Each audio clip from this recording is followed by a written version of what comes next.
अस्सलामुअलैकुम dear students, उम्मीद करता हूँ आप सब दोस्त खैरियत से होंगे, ठीक ठाक होंगे। डियर स्टूडेंट्स, आज की इस वीडियो में हम पोस्ट आर.एन. फर्स्ट सेमेस्टर के subject advance concept in nursing के यूनिट नंबर 10 जो कि हमारे साथ advance nursing management of oncology pain है, इसको आज हम डिस्कस करेंगे और इसको समझने की कोशिश करेंगे। तो डियर स्टूडेंट, स्टार्ट करेंगे पेन से। What is pain? सबसे पहले हम पेन को अंडरस्टैंड करेंगे कि पेन किसे कहते हैं। ठीक है, so pain is a subjective experience usually arising from activity within the neural structures and lead to an unpleasant sensation in a part or parts of the body। Pain जो है ये यूजुअली हमारे साथ एक सब्जेक्टिव एक्सपीरियंस होता है। ठीक है, जो कि हमारे जो न्यूरल स्ट्रक्चर होते हैं, न्यूरल स्ट्रक्चर से मुराद हमारा जो सेंट्रल नर्वस सिस्टम है, और इसी तरह से सेंट्रल नर्वस सिस्टम में मौजूद जितने भी रिसेप्टर्स होते हैं, इसी तरह से हमारे साथ जितने भी सेंसिटिव रिसेप्टर्स होते हैं और जितने भी हमारे साथ मतलब न्यूरल सेल्स होते हैं, तो इन न्यूरल सेल्स की जो एक्टिविटी होती है तो उसमें एबनॉर्मेलिटी आ जाती है, उसमें ख़राबी आ जाती है। ठीक है, और ये ख़राबी आने की वजह से क्या होता है, हमें अनप्लेजेंट सेंसेशन जो है हमारे बॉडी में हमें क्या होती है, महसूस होती है। अनप्लेजेंट सेंसेशन से मुराद ये है कि ऐसा महसूस होता है जो कि बुरा होता है। ठीक है, हमें बहुत बुरा महसूस होता है और हमें तकलीफ़ होती है उस सेंसेशन से। तो इस किस्म की जो फीलिंग्स होती है जो कि अनप्लेजेंट होती है, जो कि नाखुशगवार होती है, तो इसको हम क्या कहते हैं, पेन कहते हैं। यहाँ पर एक वर्ड यूज़ हुआ है सब्जेक्टिव एक्सपीरियंस।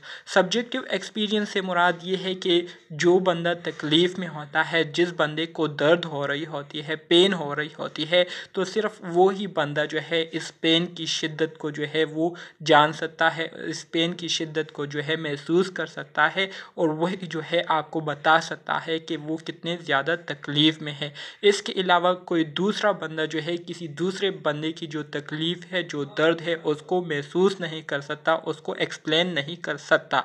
तो इस वजह से इसको क्या कहते हैं, इसको सब्जेक्टिव एक्सपीरियंस कहते हैं। ठीक है, तो उम्मीद करता हूँ पेन की समझ जो है आप दोस्तों को आ गई होगी।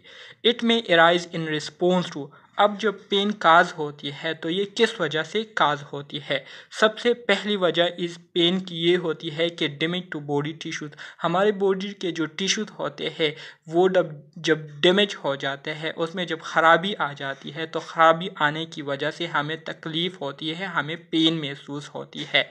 इसी तरह से changes in the function of the brain और नर्व टिश्यूज इटसेल्फ। जैसे कि मैंने आपको कहा कि ब्रेन के जो फंक्शन है या ब्रेन में मौजूद जो नर्व टिश्यूज होते हैं और जो नर्व सेल्स होते हैं जो कि ब्रेन के फंक्शंस को मेंटेन रखने में इम्पोर्टेंट रोल प्ले करती है, तो इस ब्रेन के फंक्शन या उस नर्व टिश्यूज में जब ख़राबी आती है, उनके फंक्शन में जब चेंजेस आती है, तो इसके नतीजे में पेशेंट को जो है पेन महसूस होता है। इसके अलावा बायोकेमिकल चेंजेस से मुराद ये है कि जो हार्मोनल सिक्रीशन है, हार्मोनल सिक्रीशन में जो है उसमें तब्दीली आ जाती है, उसमें अल्ट्रेशन आ जाती है, वो जो है एबनॉर्मल उसकी सिक्रीशन स्टार्ट हो जाती है या वो स्टॉप हो जाती है, जिसकी वजह से फिर पेशेंट को जो है पेन महसूस होता है। तो इन तीन वजूहात की वजह से ज़्यादातर जो है पेन क्या होता है, पेशेंट जो है सफ़र करते हैं।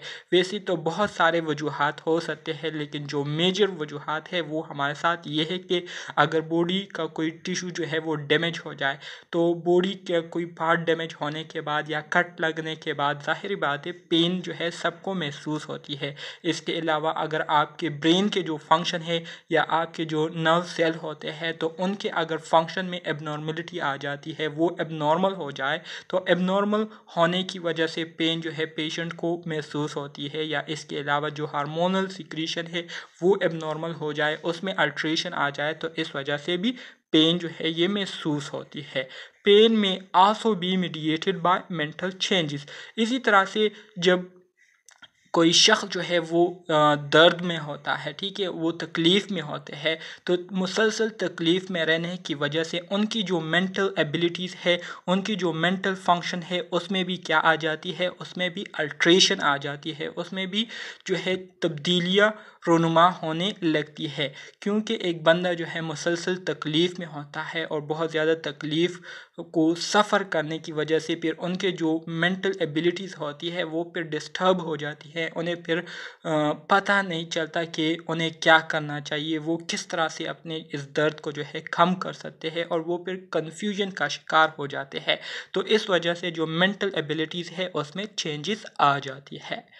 Fifth, vital sign. और इसी तरह से पेन जो है ये हमारे साथ जो वाइटल साइन है जिसमें हमारे साथ पल्स रेट आ जाता है, टेम्परेचर आ जाता है, इसी तरह से जो ब्लड प्रेशर है वो आ जाता है, और जो रिस्पायरेटरी रेट है, ये हमारे साथ 4 मेजर वाइटल साइन है। इसके साथ साथ जो पेन है ये अभी न्यूली जो है इन वाइटल साइन में इसको इंक्लूड किया गया है। सो पेन जो है ये हमारे साथ फिफ्थ वाइटल साइन इसको कंसीडर किया जाता है, ठीक है।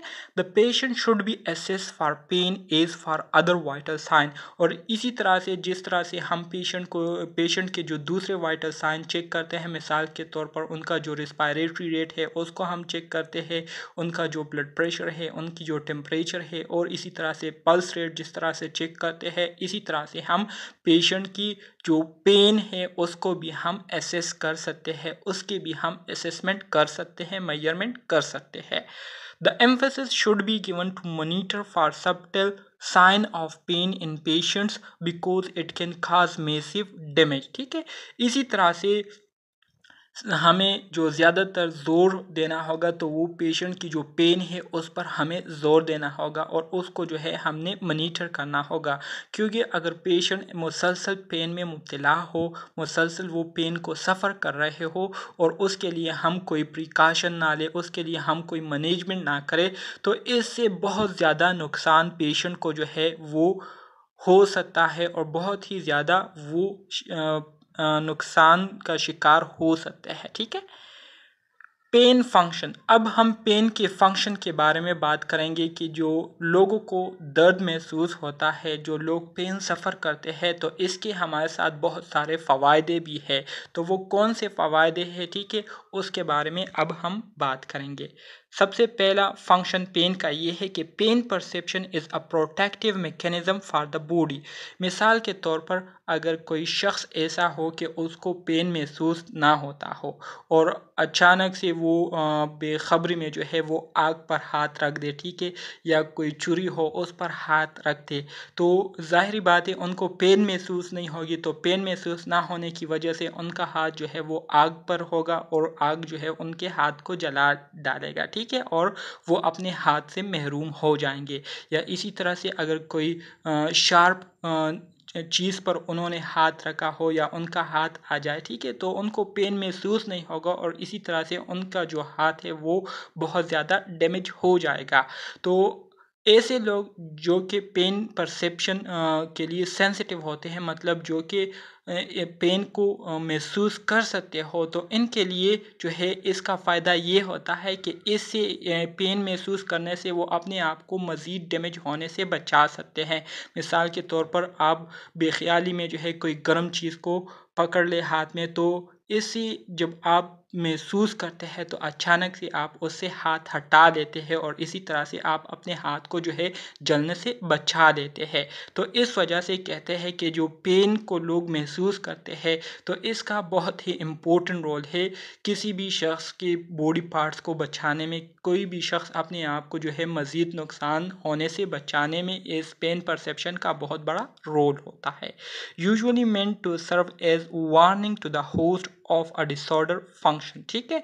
यूजुअली जो पेन परसेप्शन है तो ये एज अ वार्निंग के तौर पर काम करती है, ये आपको वार्न करती है, ये आपको ख़बरदार करती है कि अगर आप को जिस वजह से पेन हो रही है, अगर आपने इस वजह को ख़त्म ना किया, अगर आपने पेन की काज होने के पीछे जो वजह है, जो रीज़न है, उसको अगर आपने ख़त्म नहीं किया, तो इससे आपको बहुत ज़्यादा नुकसान उठाना पड़ेगा। तो इस वजह से पेन जो है एज अ वार्निंग के तौर पर भी काम करती है।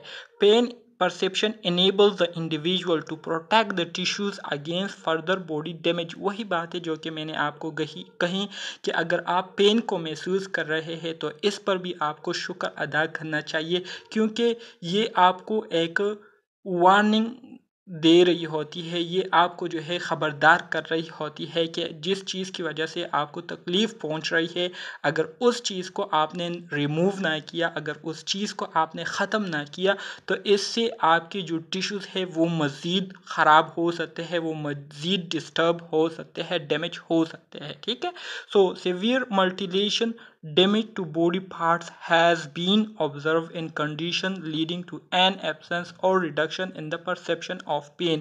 और ये भी देखा गया है बाज़ लोगों में कि जिनमें जो पेन परसेप्शन की जो सलाहियत है, जिनमें ये कम होती है, तो ज़्यादातर लोग जो है वो फिर बहुत ज़्यादा सफ़र करते हैं, उनको जो है फिर बहुत ज़्यादा जो है नुकसानात उठाने पड़ते हैं, क्योंकि उनको महसूस ही नहीं हो रहा होता कि उनके बॉडी के साथ क्या कुछ हो रहा है।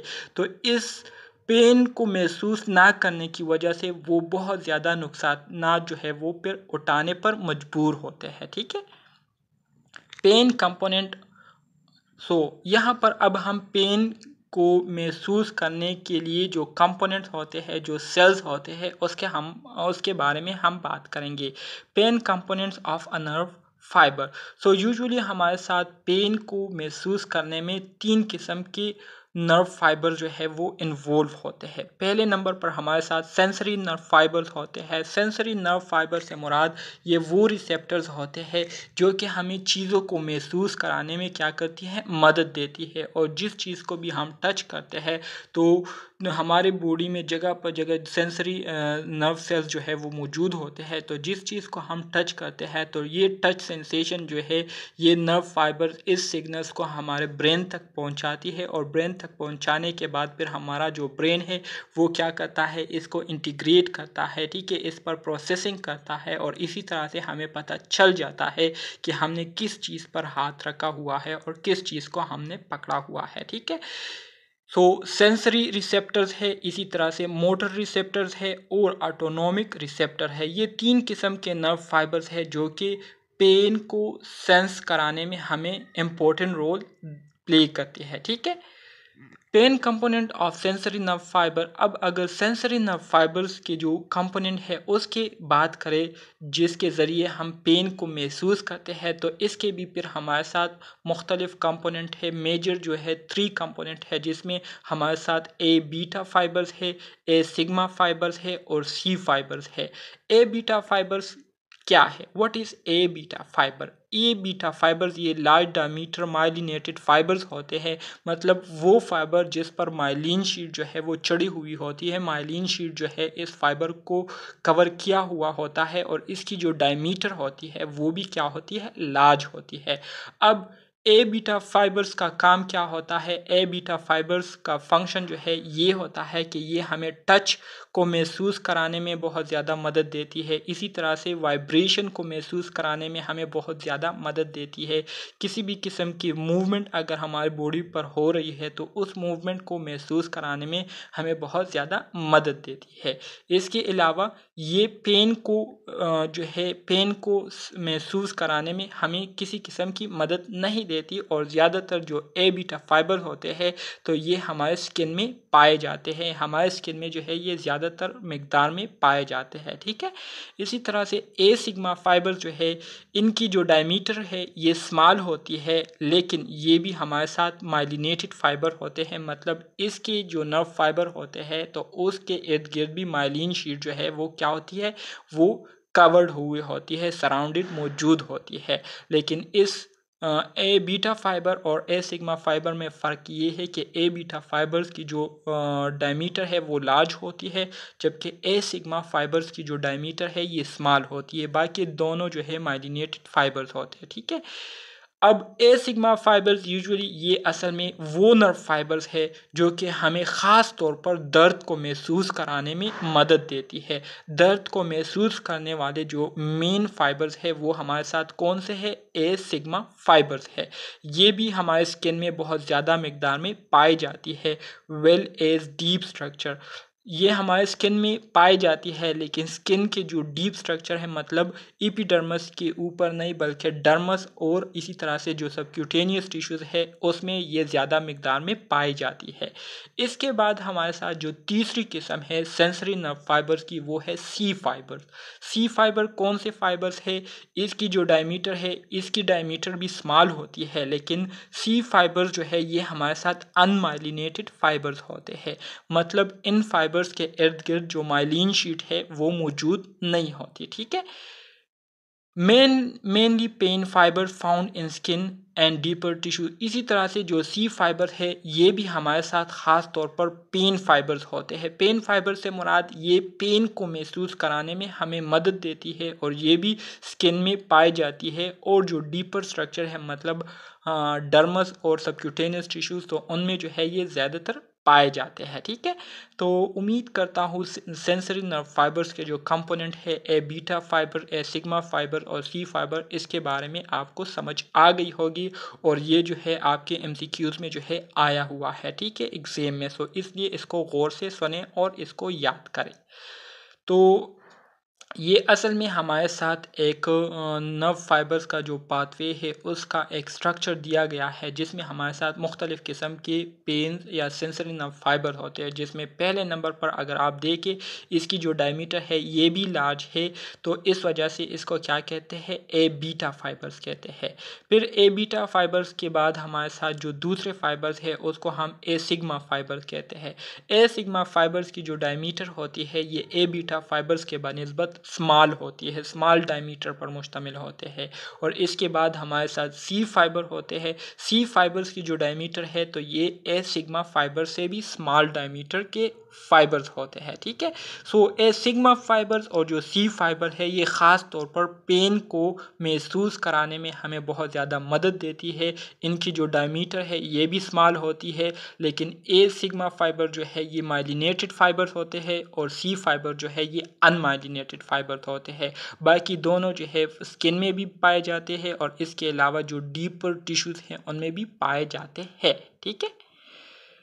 पेन में अब हमारे साथ पेन रिसेप्टर्स की बात करेंगे। सो पेन रिसेप्टर में जैसे कि मैंने आपको अभी स्टार्ट में कहा कि ए सिग्मा फाइबर्स और जो सी फाइबर है ये ख़ास तौर पर वो नर्व फाइबर्स है जो कि हमें पेन को महसूस कराने में बहुत ज़्यादा मदद देती है, हेल्प करती है। So A sigma and C fiber produce pain perception when electrically stimulated. Hence, these are called primary afferent pain receptors और nociceptors। ठीक है। ए सिग्मा फाइबर्स और जो सी फाइबर्स है ये पेन परसेप्शन को प्रोड्यूस करती है। पेन परसेप्शन से मुराद ये है कि पेन को महसूस कराने में क्या करती है, मदद करती है जब भी ये इलेक्ट्रिकली स्टिमुलेट होती है। इलेक्ट्रिकली स्टिमुलेट से मुराद ये है कि जब आप किसी गर्म चीज़ को पकड़ते हैं या किसी शार्प चीज़ को पकड़ते हैं, मिसाल के तौर पर कोई नीडल वगैरह जो है आपके हाथ में जो है चुभ जाए, तो ये नीडल का चुभना या गर्म चीज़ का पकड़ना ये असल में इलेक्ट्रिकल स्टिमुलेशन होती है। जब ये आप कर लेते हैं तो इसी तरह से इससे सिग्नल्स प्रोड्यूस होते हैं और उन सिग्नल्स को ये अल्फ़ा फाइबर्स, ए सिग्मा फाइबर्स और जो सी फाइबर्स है ये इसको क्या कर लेते हैं, रिसीव कर लेते हैं और ये सिग्नल्स हमारे ब्रेन को सेंड कर देते हैं। ब्रेन को सिग्नल्स मिलने के बाद ब्रेन इसको इस पर क्या करती है, प्रोसेसिंग करती है और प्रोसेसिंग करने के बाद वो ये आइडेंटिफाई कर लेती है कि हमारी बॉडी में क्या हो रहा है, किसी ख़ास जगह पर पेन हो रही है, किसी ख़ास बॉडी पार्ट को तकलीफ़ हो रही है। और इसके बाद फिर हमारा ब्रेन जो है एक ऑर्डर जारी करता है जो कि मोटर फाइबर्स या मोटर जो न्यूरॉन है वो जो है इस ऑर्डर को लाती है दोबारा मसल्स की तरफ और फिर मसल जो है फिर क्या करती है, उस बॉडी पार्ट को जो है उस तकलीफ दे चीज़ से हटाने के लिए क्या करती है, अपना रोल प्ले करती है। सो ए सिग्मा फाइबर्स और जो सी फाइबर है ये पेन परसेप्शन को प्रोड्यूस करती है जब भी ये इलेक्ट्रिकल स्टिमुलेट होती है, तो इस वजह से ये हमारे साथ प्राइमरी एफरेंट पेन रिसेप्टर कहलाते हैं। ठीक है। या नोकीसेप्टर भी इसको कहते हैं। नोकीसेप्टर से मुराद वो रिसेप्टर जो कि पेन को महसूस कराने में मदद देती है, तो इसको हम क्या कहते हैं, nociceptors कहते हैं। Pain perception is completely abolished when these nociceptors are absent or destroyed. वही बात है जो कि मैंने आपको स्टार्ट में कही थी कि अगर आपके बॉडी में, आपके स्किन में अगर ये पेन रिसेप्टर्स या पेन परसेप्शन के लिए जो नर्व फाइबर्स होते हैं, अगर ये ख़राब हो जाए या मुकम्मल तौर पर ये आपके स्किन से, आपके बॉडी से रिमूव हो जाए, तो इससे क्या होगा, इससे फिर आप किसी भी किस्म के दर्द को महसूस नहीं करेंगे। अगर आपको कोई छुरी से भी मारता है तो आपको बिल्कुल तकलीफ़ नहीं होगी। अगर आप आग के ऊपर हाथ भी रख दे तब भी आपको जो है तकलीफ़ नहीं होगी। अगर आप जो है अपने हाथ में छुरी को मारे, कट करें अपने हाथ को छुरी से, तब भी आपको क्या हो नहीं होगा, पेन नहीं होगा, क्योंकि आपके बॉडी में, आपके स्किन में पेन को महसूस करने वाले सेल्स नहीं होंगे। तो जब सेल्स नहीं होंगे तो फिर आपके ब्रेन को पता नहीं चलेगा कि आपके बॉडी पार्ट्स के साथ क्या हो रहा है, जिसकी वजह से फिर आपको किसी किस्म की तकलीफ़ जो है ये महसूस नहीं होगी। ठीक है। Pain, distribution of pain receptors. अब अगर हम पेन रिसेप्टर्स की बात करें, इसकी डिस्ट्रीब्यूशन की बात करें कि ये पेन रिसेप्टर हमारे बॉडी में कौन कौन से जगह में ज़्यादा तादाद में मौजूद है और कौन कौन सी जगह में इसकी जो तादाद है वो कम है, तो यहाँ पर अब हम बात करेंगे wide spread distribution in the skin, peri periosteum, arterial walls, joint surfaces and meninges. हमारे साथ जो पेन रिसेप्टर्स है या जो नोकिसेप्टर्स है, तो ये ज़्यादातर हमारे स्किन में इसकी डिस्ट्रीब्यूशन हुई है। हमारे स्किन में जो है ये ज़्यादातर तादाद में मौजूद है। इसी तरह से पेरिओस्टियम में मौजूद है। पेरिओस्टियम ये ब्रेन का, ये हमारे जो बोन्स है उसका मेम्ब्रेन है। ठीक है। सो ब्रेन का, सॉरी, हमारे जो बोन है, हमारे बोन के मेम्ब्रेन में इस पेन रिसेप्टर्स की बहुत ज़्यादा जो है तादाद मौजूद है। इसी तरह से आर्ट्रियल वॉल्स से हमारे जो खून की नालियाँ है, ठीक है, उनके वॉल्स में इसकी जो कंसंट्रेशन है मौजूद है। इसी तरह से जॉइंट सरफेसेस पर ये पेन रिसेप्टर्स मौजूद है और हमारे ब्रेन के इर्द गिर्द जो मेम्ब्रेन है तो उसमें भी ये पेन रिसेप्टर्स ज़्यादा तादाद में पाई जाती है। Less wide spread distribution in the deeper structure. और इसी तरह से पेन रिसेप्टर्स की जो कंसंट्रेशन है, इसकी जो तादाद है, तो वो हमारे बॉडी के जो डीपर स्ट्रक्चर है उसमें कम तादाद में पाई जाती है। डीपर स्ट्रक्चर कौन कौन से है आगे आ रहा है, डिस्कस करेंगे। Pain stimuli that can excite pain receptor, वो कौन से स्टिमुलाई है, वो कौन से एक्शन है जिसकी वजह से हमारे जो पेन रिसेप्टर होते हैं ये एक्टिवेट होते हैं। तो इस पर अब हम बात करेंगे। सो मुख्तलिफ़ किस्म के स्टिमुलाई हो सकते हैं, जिसमें हमारे साथ जो मेजर स्टिमुलाई है उसमें हमारे साथ मैकेनिकल स्टिमुलाई आ जाते हैं, थर्मल स्टिमुलाई हो गए और इसी तरह से केमिकल स्टिमुलाई हो गए। मैकेनिकल स्टिमुलाई में हमारे साथ मिसाल के तौर पर आपके हाथ के ऊपर या आपके पाँव के ऊपर कोई वज़नी चीज़ जो है वो गिर गया, ठीक है। तो वज़नी चीज़ गिरने की वजह से आपके जो पेन रिसेप्टर्स है, पेन को महसूस कराने वाले जो सेल्स होते हैं वो एक्टिवेट हो जाते हैं। इस प्रेशर को वो महसूस कर लेते हैं और इसी तरह से फिर ब्रेन को सिग्नल्स सेंड करके, ब्रेन जो है इसको महसूस करके फिर ब्रेन जो है क्या करता है, इंटीग्रेट करता है इस पेन को कि हमारे बॉडी में इस पार्ट को क्या हो रही है, पेन हो रही है, यहाँ पर पेन हो रही है। ठीक है। तो मैकेनिकल स्टिमुलाई हमारे साथ है। थर्मल स्टिमुलाई से मुराद ये है कि आप जब किसी गर्म चीज़ को पकड़ते हैं तो गर्म चीज़ को पकड़ने की वजह से आपके जो पेन रिसेप्टर्स होते हैं या पेन को महसूस करने वाले जो सेल्स होते हैं वो एक्टिवेट हो जाते हैं। सो इसको थर्मल स्टिमुलाई कहते हैं। इसी तरह से केमिकल स्टिमुलाई से मुराद ये है कि कोई पॉइजनस चीज़ जो है आप खा लेते हैं, ठीक है, या कोई जहरीली चीज़ जो है वो आपके हाथ पर लग जाती है या बॉडी के किसी पार्ट पर भी लग जाती है, जिसकी वजह से आपको जो है सोजिश होती है, आपको जो है जलन महसूस होती है और उसके साथ साथ आपको फिर दर्द महसूस होता है। तो इस तरह के जो स्टिमुलाई होते हैं इसको हम क्या कहते हैं, केमिकल स्टिमुलाई कहते हैं।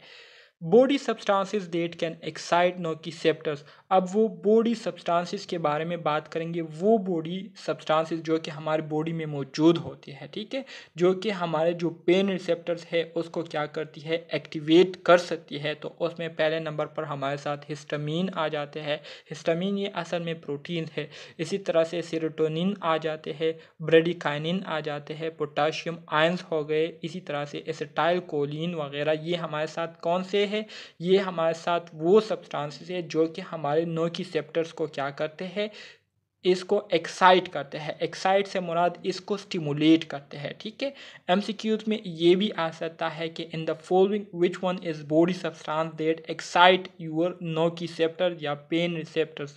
तो histamine, serotonin, bradykinin, potassium ion and acetylcholine. ठीक है, पेन मजीद आगे डिस्कस करेंगे। Nociceptors are non adapting. Nociceptors जो है ये हमारे साथ नॉन अडाप्टिंग होते हैं। ठीक है, repeated pain stimuli does not reduce pain perception.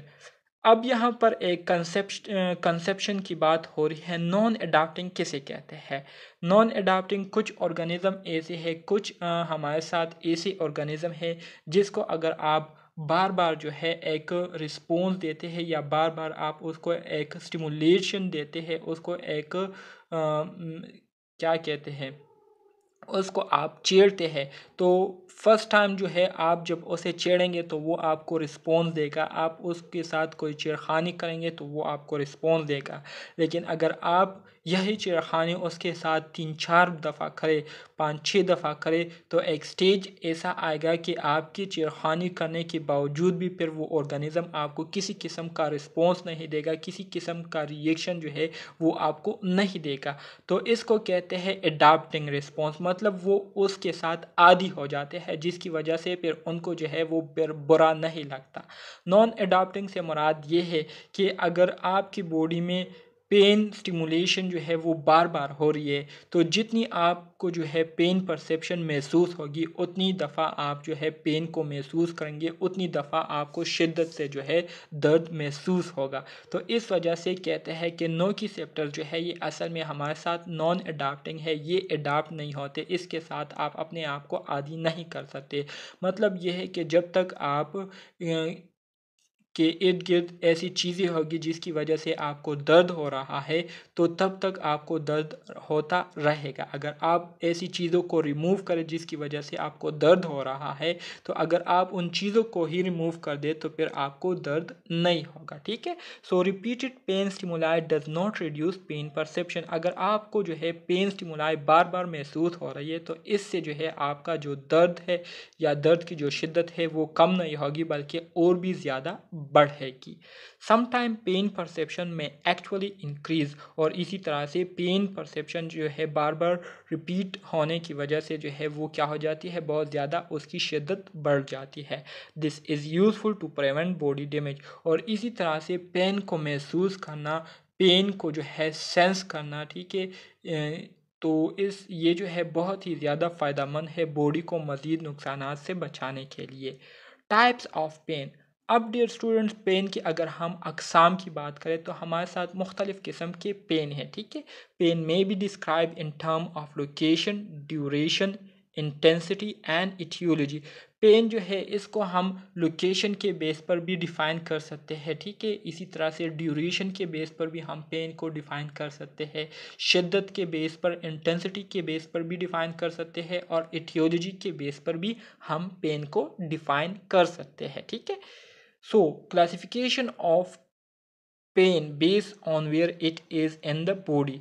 सो सबसे पहले लोकेशन के बेस पर हम पेन को डिस्कस करेंगे कि लोकेशन के बेस पर हमारे साथ पेन किस तरह से होता है। ठीक है, सो हमारे बॉडी में जहाँ पर पेन हो रहा होता है, तो उस एरिया के बेस पर अब हम पेन की क्लासिफिकेशन करेंगे। सो सबसे पहले हम बात करेंगे वेजरल पेन की। वेजरल पेन से मुराद ये है कि आपके बॉडी के अंदर जो मौजूद ऑर्गन है, तो उन ऑर्गन में जब एबनॉर्मेलिटी आती है, उसमें जब ख़राबी आती है, उसके फंक्शन में जब डिस्टर्बेंस आती है, तो इस एबनॉर्मेलिटी, डिस्टर्बेंस, ख़राबी के आने की वजह से आपके ऑर्गन में जो नोकिसेप्टर्स होते हैं, ठीक है, तो वो नोकिसेप्टर्स क्या होते हैं, स्टिमुलेट हो जाते हैं, वो एक्टिव हो जाते हैं, वो एक्टिवेट हो जाते हैं, जिसकी वजह से फिर आपको दर्द महसूस होता है। जैसे कि है बाज़ औक़ात, या आपने अक्सर सुना होगा लोगों से कि लोग कहते हैं कि मेरे दिल में मुझे बहुत ज़्यादा दर्द महसूस हो रही है,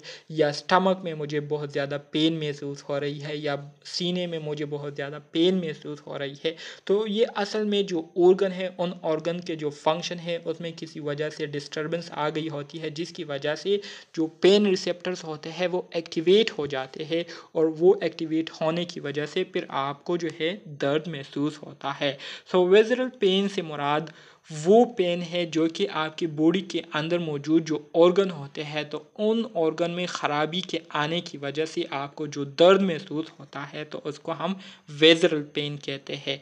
और ये असल में हमारे साथ वो डीपर टिश्यूज़ है जो कि मैं आपको स्टार्ट में कह रहा था कि जो अल्फा जो हमारे साथ ए बीटा सेल्स है और जो सी फाइबर्स है, ये डीपर स्ट्रक्चर्स में भी पाए जाते हैं। तो डीपर स्ट्रक्चर से मुराद ये ऑर्गन्स थे, ठीक है। इसके अलावा रिफर्ड पेन किसे कहते हैं? रिफर्ड पेन से मुराद ये है कि आपके बॉडी के एक पार्ट में दर्द हो रहा है, और वो दर्द जो है आपकी पूरी बॉडी में फैल जाता है। मतलब जहाँ से दर्द शुरू हुआ था तो वहाँ पर तो हो रहा है, लेकिन वहाँ से ये पेन जो है दोबारा दूसरी जगहों पर जा रही है, दूसरी जगहों तक मुंतकिल हो रही है, तो इसको रिफर्ड पेन कहते हैं। Pain perceived as coming from an area different from that in which the pathology is occurred, ठीक है। मतलब जहाँ पर कोई ख़राबी काज हुई है, जहाँ पर कोई ख़राबी आई हुई है, तो वहाँ तो पेन हो रहा है, लेकिन इसके साथ साथ बॉडी के दूसरे पार्ट भी जो है वो भी दर्द कर रही है, वो भी डिस्टर्ब हुई है, उसको भी पेन महसूस हो रहा है। तो इसको कहते हैं रेफर्ड पेन। इसको रेडिएटेड पेन भी कहा जाता है, ठीक है। An example would be the perception of left arm or jaw pain in a person having myocardial infarction।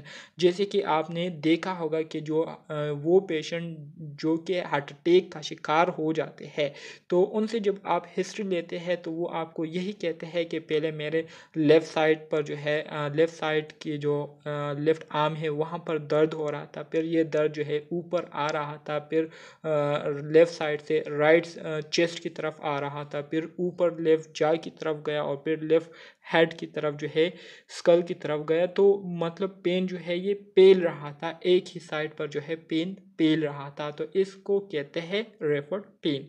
वेदरल pain usually present as referred pain. इसी तरह से जो वेदरल पेन है तो ये यूजुअली रेफर्ड पेन भी आप इसको कह सकते हैं। मतलब बॉडी के कोई एक ऑर्गन में जब पेन हो रहा होता है तो उस ऑर्गन में पेन होने की वजह से बॉडी के दूसरे पार्ट भी जो है वो क्या करते हैं, पेन को परसीव करते हैं।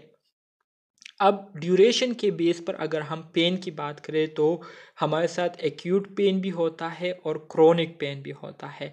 एक्यूट पेन से मुराद ये है कि अचानक से आप पर जो है दर्द आ जाता है, और बहुत कम टाइम के लिए आप पर जो है दर्द आ जाता है, तो इसको हम क्या कहते हैं, इसको हम एक्यूट पेन कहते हैं। और इस एक्यूट पेन का जो ड्यूरेशन होता है, जो दौरानिया होता है, वो भी बहुत कम होता है, लेकिन एकदम से आता है, ठीक है। तो इस वजह से इसको एक्यूट पेन कहते हैं। when pain lasts only through the expected recovery period, whether it has sudden or slow onset and regardless of the intensity, is called acute pain। जब आपकी बॉडी के किसी भी पार्ट में जो है अचानक से जो है दर्द शुरू हो जाए और फिर एकदम से जो है वो ख़त्म हो जाए, तो इसको हम क्या कहते हैं, एक्यूट पेन कहते हैं। Acute pain can be describe is lasting from second to expected healing time, ठीक है। वही बातें जो कि मैंने आपको कही कि एक्यूट पेन को हम इस तरह से भी डिस्क्राइब कर सकते हैं कि ऐसी पेन जो कि अचानक से जो है वो पैदा हो जाए, और फिर जो है कुछ टाइम के लिए जो है वो मौजूद होता है, या उस टाइम तक होता है जब तक आप इसके लिए कोई ट्रीटमेंट ना करें, तो इसको हम क्या कहते हैं, एक्यूट पेन कहते हैं। Acute pen usually decrease along with healing, ठीक है। जैसे ही आप ट्रीटमेंट करते हैं, जैसे ही आपकी बॉडी पार्ट जो है उसकी हीलिंग होती है, वो ठीक हो रही होती है, तो ठीक होने के साथ साथ पेन भी जो है वो ख़त्म हो रहा होता है। अब एक्यूट पेन और क्रोनिक पेन में हमारे साथ इनके अकसाम है। Mild to severe. Acute pain में क्या होता है, एक्यूट पेन में जो पेन की किस्म है, पहले जो है वो हल्का हल्का जो है आपको महसूस हो रहा होता है, और फिर अचानक से जो है एकदम से वो सेवियर हो जाता है, ख़तरनाक हो जाता है, बहुत ज़्यादा तेज़ हो जाता है, तो इसको हम एक्यूट पेन कहते हैं। सिंपैथेटिक नर्वस सिस्टम रिस्पॉन्स, इसमें जो सिंपैथेटिक नर्वस सिस्टम होता है उसके क्या रिस्पॉन्सेज होते हैं। सो एक्यूट पेन काज होने की वजह से हमारा जो पल्स रेट होता है, ठीक है, वो क्या हो जाती है, इंक्रीज़ हो जाती है, मतलब हमारा हार्ट बीट रेट जो है वो इंक्रीज़ हो जाता है। इसके साथ साथ हमारा जो रिस्पायरेटरी रेट है, मतलब जो ब्रीथिंग रेट है, सांस लेने का जो साइकिल है, मतलब 1 मिनट में 12 to 20 ये नॉर्मल रेंज है हमारे साथ, तो ये भी क्या हो जाती है, इंक्रीज़ हो जाती है। इसके साथ साथ हमारा जो ब्लड प्रेशर है ये हाई हो जाता है। डायफोरेसिस से मुराद पेशेंट जो है, पेशेंट पर स्वेटिंग जो है वो तारी हो जाती है, स्वेटिंग आ जाती है, ठीक है, मतलब पेशेंट पर जो है पसीना आ जाता है। इसके साथ साथ उनकी आई में मौजूद जो प्यूपिल है वो डायलेट हो जाता है, ठीक है। इसके साथ साथ रिलेटेड टू टिश्यू इंजरी के हवाले से रिजॉल्व विद हीलिंग, मतलब जैसे ही आपके टिश्यू जो है हील अप हो रहे हो, वो ठीक हो रहे हो, तो इसके साथ पेन की जो शिद्दत है वो कम होती जाती है और आखिर में ख़त्म हो जाती है।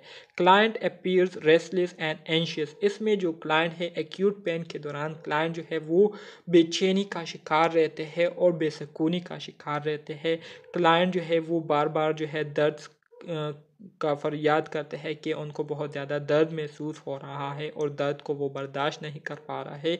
Exhibit behaviour indicative of pain, और इसी तरह से उनका जो बिहेवियर होता है वो भी इस तरह से होता है कि उनके बिहेवियर से पता चल रहा होता है कि इस बंदे को बहुत ज़्यादा पेन हो रही है। जैसे कि पेशेंट जो है दर्द की वजह से रो रहे होते हैं, क्राइंग कर रहे होते हैं, या जिस एरिया में पेन हो रही होती है उस एरिया को वो क्या कर रहे होते हैं, रब कर रहे होते हैं, उस पर मालिश कर रहे होते हैं, या उस पर हाथ बार बार फेर रहे होते हैं। इसके अलावा या उस एरिया को उन्होंने क्या किया होता है, पकड़ा हुआ होता है ज़ोर से, ठीक है।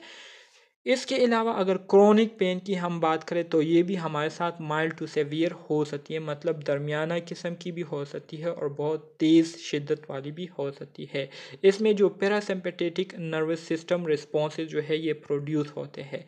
इसमें सबसे पहले जो नॉर्मल वाइटल साइन जो है ये हमारे साथ क्या होते हैं, नॉर्मल होते हैं, ठीक है। इसी तरह से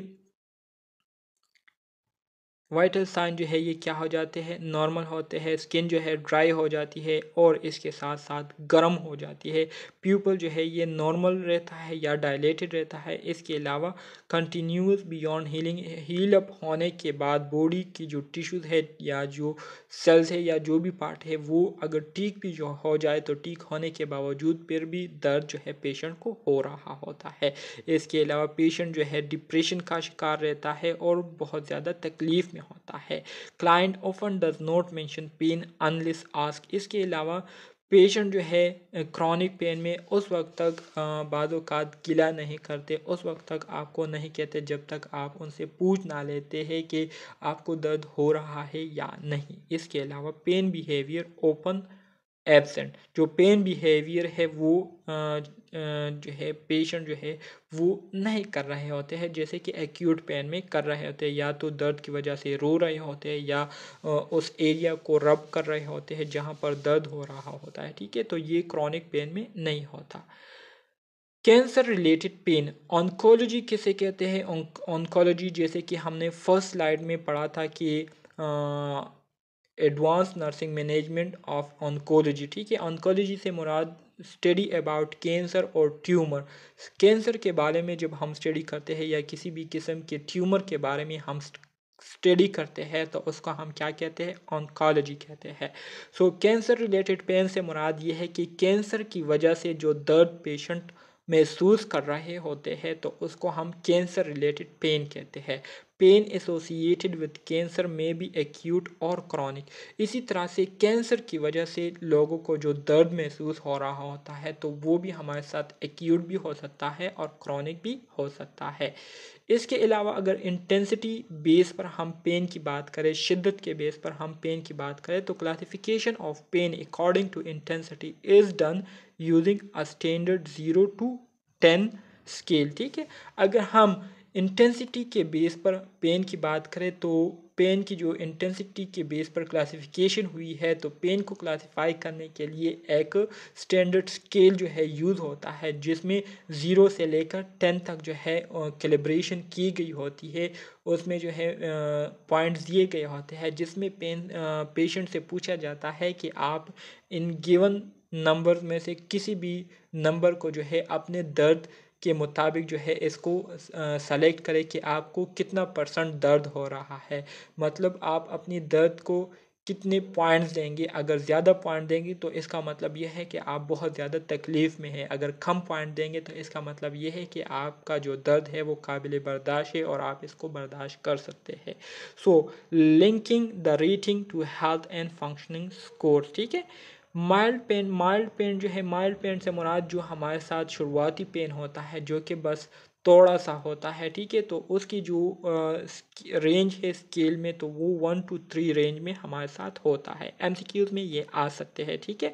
माइल्ड पेन की जो रेंज है वो 1 to 3 तक उसकी क्या होती है, रेटिंग होती है। इसी तरह से दरमियाना किस्म का जो पेन होता है, ठीक है, तो वो उसकी जो रेटिंग है वो 4 to 6 तक है, ठीक है। इसी तरह से जो सीवियर पेन है, मतलब बहुत ज़्यादा शदीद पेन अगर कोई पेशेंट सफ़र कर रहा है, महसूस कर रहा है, तो इसके लिए जो स्केल पर रेटिंग है वो 7 से लेकर 10 तक है, ठीक है।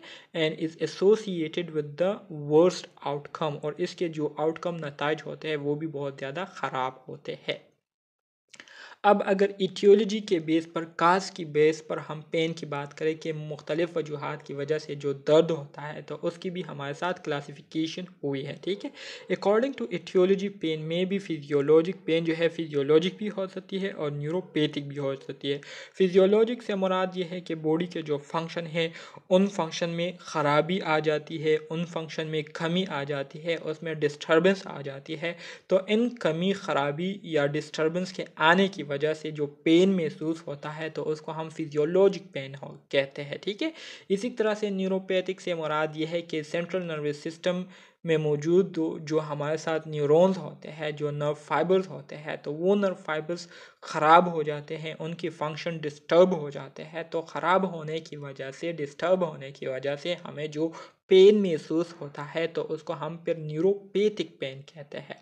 Physiologic pain is experience when an intact, properly functioning nervous system sends signals that the tissues are damaged, requiring attention and proper care, ठीक है। फिजियोलॉजिक फंक्शन से मुराद वही है जो कि मैंने आपको कहा कि जब हम किसी ऐसे चीज़ के साथ इंटरेक्ट करते हैं, किसी ऐसी चीज़ के साथ हमारा वास्ता पड़ता है जो कि हमें तकलीफ़ दे रही होती है या हमारे बॉडी पार्ट को जो है वो डैमेज कर रही होती है, तो उस बॉडी पार्ट में मौजूद जो नर्व फाइबर्स होते हैं, जो नोसिसेप्टर्स होते हैं, तो वो क्या करते हैं, सिग्नल्स ट्रांसफ़र करते हैं ब्रेन को, और फिर ब्रेन को पता चलता है कि बॉडी के इस पार्ट में जो है दर्द महसूस हो रही है, जिसकी वजह से फिर ब्रेन जो है उसके मुताबिक ऑर्डर्स क्या करता है, देता है मोटर न्यूरॉन्स को, और फिर वो मोटर न्यूरॉन सिग्नल्स को वापस उन मसल्स तक जो है ले आता है, और फिर वो मसल्स ऑर्डर के मुताबिक क्या करती है, अपना काम करती है, जिसके बाद फिर हमारी जो बॉडी पार्ट है उन चीज़ों से अपने आप को दूर करने की कोशिश करती है जिससे उनको दर्द हो रहा होता है। For example, the pain experience following a cut or broken bone alert the person to avoid further damage until it is properly healed. Once stabilized or healed, the pain goes away. Thus, this pain is transient. ठीक है। persistent form of physiologic pain. अब physiologic pain की जो persistent form है, मिसाल के तौर पर a person who has lost the protective cartilage in joints which will have pain when they stress those joints, ठीक है। मिसाल के तौर पर आपके जो joints है, आपके जो जोड़ है, ठीक है, मतलब क्या कहते हैं, जॉइंट्स है, ठीक है। तो जॉइंट्स के इर्द गिर्द एक ख़ास किस्म का कार्टिलेज मेम्ब्रेन होता है। अगर ये कार्टिलेज मेम्ब्रेन इन जॉइंट से रिमूव हो जाए, तो फिर आप जब भी इन जॉइंट्स पर प्रेशर अप्लाई करेंगे, तो प्रेशर अप्लाई करने की वजह से फिर आपको बहुत ज़्यादा दर्द होगा और ये फिर मुसलसल रहेगा, इसको फिर आप जो है रिमूव नहीं कर सकते, ठीक है। सोमेटिक पेन से मुराद ये है कि originated in the skin, muscle, bones और कनेक्टिव टिश्यू। आपके जो स्किन है उस पर अगर कट लग जाए या आपके जो मसल्स है वो किसी वजह से कंप्रेस हो जाए या वहाँ पर कट लग जाए, ख़राबी आ जाए, या आपके जो बोन्स है वो अगर टूट जाए, क्रैक उसमें आ जाती है, या जो कनेक्टिव टिश्यूज़ है उसमें ख़राबी आ जाती है, तो इन ख़राबी के आने की वजह से जो दर्द प्रोड्यूस होता है तो उसको हम सोमेटिक पेन कहते हैं। ठीक है, सोमेटिक पेन से मुराद आपका जो स्किन, मसल, बोन और जो कनेक्टिव टिश्यूज़ है तो इनमें जब पेन महसूस होती है आपको, इसकी वजह से जो पेन आपको महसूस होती है इसको सोमेटिक पेन कहते हैं। The sharp sensation of a paper cut or aching of a sprained ankle are common example of somatic pain. Visual pain का तो मैंने ऑलरेडी आपको बताया कि हमारे बॉडी में मौजूद जितने भी ऑर्गन है तो उन ऑर्गन के फंक्शन में ख़राबी आ जाती है, या ओवरलोड या ओवर एक्टिविटी आने की वजह से वहाँ पर जो फंक्शन है वो डिस्टर्ब हो जाते हैं, जिसकी वजह से हमें उन ऑर्गन में पेन महसूस होता है। तो ऐसे पेन को जो कि हमारे ऑर्गन से ओरिजिनेट होती है, हमारे ऑर्गन में हमें महसूस होती है, तो इसको हम विज़ुअल पेन कहते हैं। ठीक है, न्यूरोपैथिक पेन के बारे में भी मैंने आपको कहा कि is experience by people who have damage और मल फंक्शनिंग नर्व। ठीक है, वही बात है जो कि मैंने आपको कही कि हमारा जो सेंट्रल नर्वस सिस्टम है जिसमें हमारा ब्रेन और स्पाइनल कॉर्ड आता है, तो इसके नर्व फाइबर्स होते हैं, इसके न्यूरॉन्स होते हैं। जब ये न्यूरॉन्स और नर्व फाइबर्स अपना काम प्रॉपर तरीके से करना छोड़ देते हैं तो इसकी वजह से एक ख़ास किस्म की पेन जो है हमें महसूस होती है, जिसको न्यूरोपैथिक पेन कहते हैं।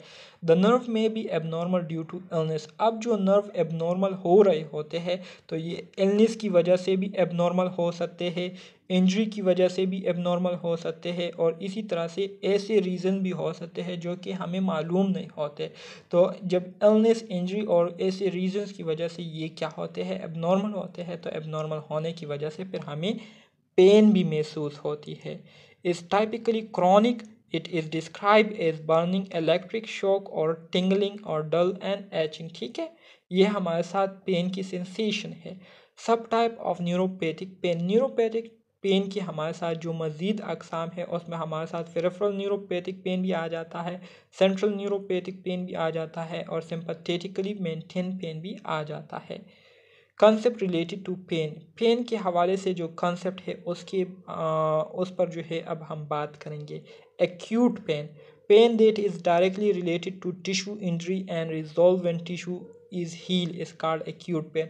एक्यूट पेन से मुराद ये है कि आपने किसी गर्म चीज़ को पकड़ लिया या किसी चाकू से जो है आपका हाथ जो है वो कट गया, तो गर्म चीज़ को पकड़ने या चाकू से हाथ के कटने की वजह से आपको जो दर्द अचानक से महसूस होता है, और ये उस वक्त तक होता है जब तक आपका जो हाथ है वो कट, जहाँ पर कट लगा हुआ होता है, तो जब तक वो कट ठीक नहीं होता तब तक आपको दर्द होता रहता है। जब वो ठीक हो जाता है तो आपका जो पेन है वो भी ख़त्म हो जाता है।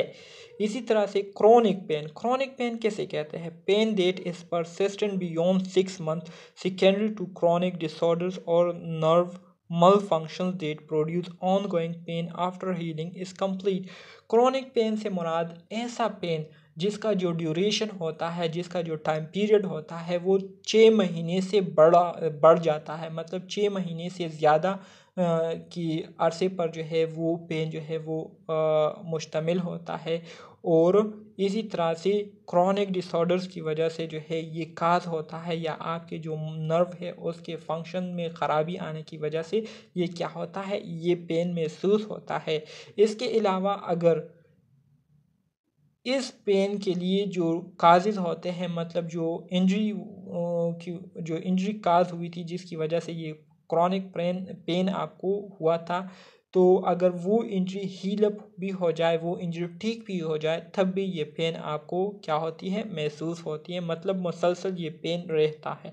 कैंसर पेन से मुराद वो पेन जो कि कैंसर की वजह से आपको महसूस होती है। Pain associated with disease treatment or some other factor in individual with cancer. ठीक है, वो पेन जो कि आपको महसूस होती है कैंसर के दौरान, या कैंसर की, या किसी भी किस्म की कैंसर से रिलेटेड जो बीमारियां होती है, या कैंसर के लिए आप जो ट्रीटमेंट कर रहे होते हैं और ट्रीटमेंट के दौरान आपको जो दर्द महसूस हो रहा होता है, तो इसको क्या कहते हैं, कैंसर पेन कहते हैं। इसी तरह से इंट्रैक्टेबल पेन किसे कहते हैं? A pain state for which there is no cure possible after accepted medical evaluation and treatment have been implemented. ठीक है, इंट्रैक्टेबल पेन से मुराद पेन की वो कंडीशन जिसमें पेन के लिए किसी किस्म का दवा या किसी किस्म की ट्रीटमेंट जो है वो मौजूद नहीं होती, और मुसलसल इवॉल्वेशन करने के बाद, मुसलसल ट्रीटमेंट करने के बाद भी आपको जो है वो दर्द बार बार महसूस होता है, तो इसको कहते हैं इंट्रैक्टेबल पेन। इस तरह से न्यूरोपैथिक पेन का तो मैंने ऑलरेडी आपको बताया कि नर्व फाइबर्स के जो फंक्शन है वो ख़राब होने की वजह से आपको जो दर्द महसूस होता है तो उसको हम क्या कहते हैं? न्यूरोपैथिक पेन कहते हैं। अब बात करते हैं नोकिसेप्टिव पेन की। नोकिसेप्टिव पेन किसे कहते हैं? नोकिसेप्टिव पेन से मुराद ये है कि वो पेन जो कि आपके जो बॉडी के जो टिश्यूज़ है वो डैमेज होने की वजह से आपको महसूस होती है, तो उसको हम नोकिसेप्टिव पेन कहते हैं। Pain that is directly related to the tissue damage.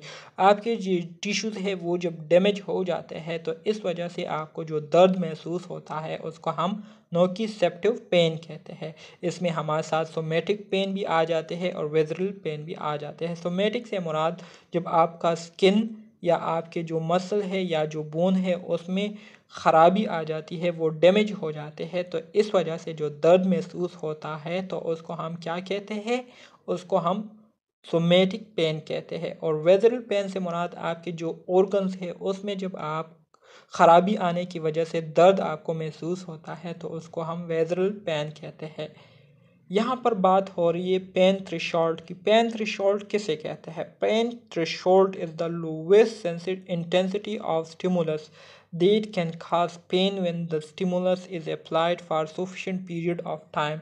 Pen threshold से मुराद ये है कि आपके जो नोकिसेप्टर्स है, आपके जो पेन को महसूस करने वाले सेल्स होते हैं, तो जब उन सेल्स को कम से कम स्टिमुलाई मिल जाए, कम से कम वो क्या हो जाते हैं? स्टिमुलेट हो जाते हैं। मिसाल के तौर पर आप एक छोटी सी छोटी चीज़, ऐसी शार्प चीज़ होती कि जो नीडल की तरफ से कोई चीज़ हो और आप उसके साथ थोड़ा सा भी टच कर दे और टच करने के बाद जो है आपको दर्द महसूस होने लगता है, तो इसको कहते हैं पेन थ्रेशोल्ड। ठीक है, पेन टॉलरेंस किसे कहते हैं? What is pain tolerance? The most pain an individual is willing or able to tolerate before taking evasive actions. The following state indicate abnormal nerve functioning and associated cause need to be identified or treated before irreversible damage occur। Pain tolerance से मुराद वो condition है जिसमें जो patient होते हैं उनको दर्द होने के बावजूद भी वो क्या कर रहे होते हैं? दर्द को बर्दाश्त कर रहे होते हैं, उसको टॉलरेट कर रहे होते हैं। ठीक है, सो ये जो है बहुत ही ख़तरनाक कंडीशन होती है और ये इस वजह से वो दर्द को बर्दाश्त कर रहे होते हैं क्योंकि उनके जो नर्व फंक्शनिंग होती है वो क्या हो जाती है? एबनॉर्मल हो जाती है। नर्व फंक्शन एबनॉर्मल होने की वजह से वो फिर दर्द को महसूस कर रहे होते हैं लेकिन उसको बर्दाश्त भी कर रहे होते हैं। तो इसलिए बहुत ज़्यादा ज़रूरी है कि इसके लिए जो काजेज़ है, जो रीज़न है, उसको हम क्या करें? मालूम करें और इसके लिए हम प्रॉपर ट्रीटमेंट करें। ठीक है, एलोडी एलोडीना एलोडीनिया एलोडेनिया किसे कहते हैं? Sensation of pain from a stimulus that normally does not produce pain. ऐसे सेंसेशन जो कि आमतौर पर उससे पेन महसूस नहीं होता, लेकिन बाज़ औक़ात ऐसे लोग होते हैं कि जब उन लोगों में ऐसी सेंसेशन काज होती है या ऐसी स्टिमुलस को वो फेस करते हैं, तो ऐसे स्टिमुलस को फेस करने के बाद उनको क्या होता है? दर्द महसूस होता है, तो इसको एलोडेनिया पेन कहते हैं। ठीक है, मिसाल के तौर पर आपने अक्सर ये नोट किया होता है, आपने अक्सर ये नोट किया होगा कि जब आप डार्कनेस में बैठे हुए हो या अपने रूम में बैठे हुए हो और वहाँ पर आपने जो है लाइट वगैरह सब कुछ ऑफ किया हुआ हो और फिर अचानक से आप जो है रूम से बाहर निकल कर लाइट में आ जाते हैं, तो आपकी जो आंखें हैं वो दर्द शुरू कर देती है। ठीक है, कुछ टाइम के लिए। अब लाइट की वजह से तो किसी को दर्द नहीं होता ना, लेकिन फिर भी आपको दर्द खास हो जाता है, तो इस तरह के पेन को हम क्या कहते हैं? एलोडेनिया पेन कहते हैं। ठीक है, इसके अलावा डिस्थीजिया से क्या मुराद है? डिस्थीजिया से मुराद यह है कि N unpleasant abnormal sensation that can be either spontaneous or evoked is called dysesthesia. ए से unpleasant abnormal sensation, unpleasant abnormal sensation से मुराद ऐसी सेंसेशन जो कि जब आप उसको महसूस करते हैं तो आपको वो बहुत ज़्यादा बुरा लगता है और आप उससे इरिटेट होते हैं, जो कि स्पॉन्टेनियस भी हो सकते हैं, मतलब ख़ुद ब खुद भी आ सकते हैं और किसी चीज़ की वजह से भी आपको ये कंडीशन फेस करनी पड़ सकती है। तो इस तरह की जो पेन होती है या जो सेंसेशन होती है, फीलिंग होती है, तो इसको डिस्थीजिया कहते हैं। ठीक है। इसके अलावा हाइपरजेल्सिया किसे कहते हैं? हाइपरजेल्सिया मतलब हाइपर मीन बहुत ज़्यादा, एल्जेसिया मीन पेन। सो हाइपरजेल्सिया से मुराद increase sensation of pain in response to a normal painful stimuli. Normal painful stimuli होते हैं, लेकिन उस पेनफुल स्टिमुलाई के बनिस्बत आप जो दर्द है उसको उस स्टिमुलस के बनिस्बत ज़्यादा महसूस करते हैं। ठीक है, तो इसको क्या कहते हैं? हाइपरजेसिया कहते हैं। ठीक है। The following concepts are important reasons to prevent pain or treat it as soon as possible to prevent the amplification, spread and persistence of pain. Sensitization किसे कहते हैं? An increased sensitivity of a receptor after repeated activation of nauseous stimuli. Nauseous stimuli से मुराद ऐसी stimuli जो कि आपको तकलीफ़ देती हो, जिससे आप इरिटेट होते हो, जिससे आपको अनप्लेजेंटनेस की फीलिंग महसूस होती है, तो इसको नोशियस स्टिमुलाई कहते हैं। So an increase sensitivity of a receptor, आप जो है आपकी जो रिसेप्टर्स है उनकी जो सेंसिटिविटी है उसमें जब इंक्रीज आती है, ठीक है, वो बहुत ज़्यादा सेंसिटिव होते हैं, मतलब छोटी सी छोटी चीज़ को भी आप क्या करते हैं? महसूस करते हो, तो इसको कहते हैं सेंसिटाइजेशन। ठीक है। डियर स्टूडेंट्स, अब हम बात करेंगे पेन की जो न्यूरो एनाटॉमी और जो पेन पाथवे है उसके बारे में हम बात करेंगे कि पेन को महसूस करने में जितने भी स्ट्रक्चर इन्वॉल्व है वो क्या है और इसी तरह से पेन किस तरीके से हम तक पहुंचती है, हम इसको महसूस करते हैं। तो सबसे पहले हम पेन की पाथवे के बारे में बात करते हैं। जैसे कि मैंने आपको स्टार्ट में कहा था कि आपके बॉडी में हर जगह पर नोकिसेप्टर्स मौजूद है। नोकिसेप्टर्स ये असल में वो सेल्स है, वो बॉडी के वो सेल्स है जो कि ख़ास तौर पर दर्द को महसूस करने के लिए क्या करते हैं? रोल प्ले करते हैं। तो इसको हम नोकिसेप्टर्स कहते हैं। तो मिसाल के तौर पर आपके जो मतलब वैसे तो हमारी पूरी बॉडी में जो है नोकिसेप्टर्स मौजूद है स्किन में। ठीक है। सो मिसाल के तौर पर आपकी हाथ की एक उंगली जो है उस पर क्या हुआ? उस पर कट लग गया। ठीक है। कट लगने की वजह से जहाँ पर कट लग गया वहाँ पर नोकिसेप्टर्स या पेन रिसेप्टर्स मौजूद होते हैं। ठीक है। तो ये पेन रिसेप्टर जो है जब इस कट को डिटेक्ट करते हैं, इस कट के सिग्नल को रिसीव करते हैं, तो इस कट के सिग्नल्स को रिसीव करने के बाद ये पेन रिसेप्टर्स क्या करते हैं? ये सिग्नल जो है ये ट्रांसफ़र कर देते हैं सेंसरी नर्व की तरफ। सेंसरी नर्व को जो है ये सिग्नल ट्रांसफ़र कर देते हैं। सेंसरी नर्व डोर्सल रूट्स होते हैं। ठीक है। डोर्सल रूट मतलब इसके पिछले रूट्स होते हैं, जड़ें होती है। इन जड़ों के ज़रिए फिर ये सिग्नल जो है ये ट्रांसफ़र हो जाते हैं डोर्सल हॉर्न और spinal cord cross over. Spinal cord के जो डोर्सल हॉर्न होते हैं, हॉर्न से मुराद जो जड़ें हैं स्पाइनल कॉर्ड की, वहाँ तक जो है ये ट्रांसफ़र हो जाते हैं। वहाँ तक ट्रांसफ़र होने के बाद फिर ये सिग्नल जो है चले जाते हैं कहाँ पर? ये सिग्नल चले जाते हैं स्पिनोथैलेमिक ट्रैक तक पहुँच जाते हैं। स्पिनोथैलेमिक ट्रैक तक पहुँचने के बाद फिर ये सिग्नल पहुँच जाते हैं ब्रेन स्टेम तक। ब्रेन स्टेम इसको पहुँचा देते हैं थैलेमस तक, और थैलेमस जो है इसको फिर पहुँचा देते हैं कहाँ तक? सोमेटोसेंसरी कॉर्टेक्स की तरफ, जहाँ पर फिर इन सिग्नल्स की प्रोसेसिंग होती है। प्रोसेसिंग होने के बाद फिर हमें पता चल जाता है कि हाँ, हमारे बॉडी के किसी पार्ट पर जो है कोई ज़ख़म लगा हुआ है जिसकी वजह से हमें दर्द महसूस होता है। इसी तरह से डियर स्टूडेंट्स हमारे साथ पेन के टाइप्स भी है। टाइप्स ऑफ पेन में हमारे साथ फास्ट पेन है और स्लो पेन है। फास्ट पेन से मुराद ये है कि जो अल्फ़ा ए सिग्मा फाइबर्स है। ए सिग्मा फाइबर्स के बारे में मैंने आपको कहा था कि इनकी जो डायमीटर होती है इन फाइबर्स की वो स्मॉल होती है, लेकिन ये हमारे साथ माइलिनेटेड फाइबर्स होते हैं, मतलब इसके इर्द गिर्द माइलिन फाइबर होती है, माइलिन शीट होती है। और माइलिन शीट का काम ये है कि ये सिग्नल्स को जल्दी से ट्रांसफ़र करती है एक जगह से दूसरी जगह, ठीक है।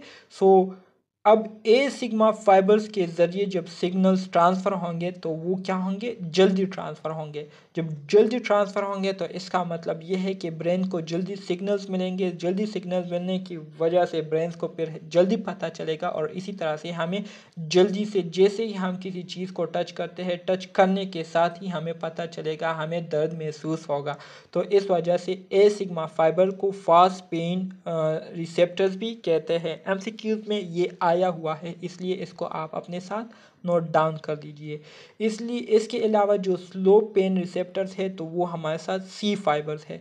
सी फाइबर्स इसलिए स्लो पेन रिसेप्टर्स है क्योंकि एक तो इनका जो डायमीटर है वो स्मॉल होता है, लेकिन इनके जो फाइबर्स के इर्द गिर्द माइलिनेटेड शीट है वो नहीं होती। तो जब माइलिनेटेड शीट नहीं होगी तो इसका मतलब यह है कि सी फाइबर्स के ज़रिए जो मैसेज या जो सिग्नल ट्रांसफ़र होंगे तो वो स्लो ट्रांसफ़र होंगे। स्लो ट्रांसफ़र होने की वजह से ब्रेन को जो है जल्दी पता नहीं चलेगा बॉडी के पार्ट्स के बारे में, जिसकी वजह से फिर हमें पेन जो है वो जल्दी महसूस नहीं होती, बल्कि कुछ टाइम के बाद हमें क्या होती है, पेन महसूस होती है। जैसे कि आपने अक्सर नोट किया होगा कि जब आपका हाथ या आपकी बॉडी की कोई भी पार्ट किसी शार्प चीज़ के साथ थोड़ी सी रगड़ जाए, थोड़ी सी फ्रिक्शन उसकी हो जाए, ठीक है, तो आपके स्किन के ऊपर रेड सा लाइन जो है वो प्रोड्यूस हो जाता है, रेड सा लाइन जो है वो क्या हो जाता है, बन जाता है। अब आप उस लाइन को अगर देखें तो आपका स्किन जो है बज़ाहिर वो जो है फ्रैक्शन का शिकार हुई है, उसमें जो है फ्रैक्शन आई हुई है, वो जो है रगड़ी हुई है, लेकिन उसकी वजह से आपको पेन उस टाइम महसूस नहीं होता। लेकिन जब आप थोड़ी देर बाद उसको देखते हैं तो आपको वहाँ पर फिर पेन भी महसूस होता है। तो ये इस वजह से होता है कि जो सी फाइबर्स वहाँ पर मौजूद होते हैं तो उसके ज़रिए सिग्नल्स ट्रांसफरिंग हो रही होती है, जिसकी वजह से आपको दर्द बाद में महसूस होता है।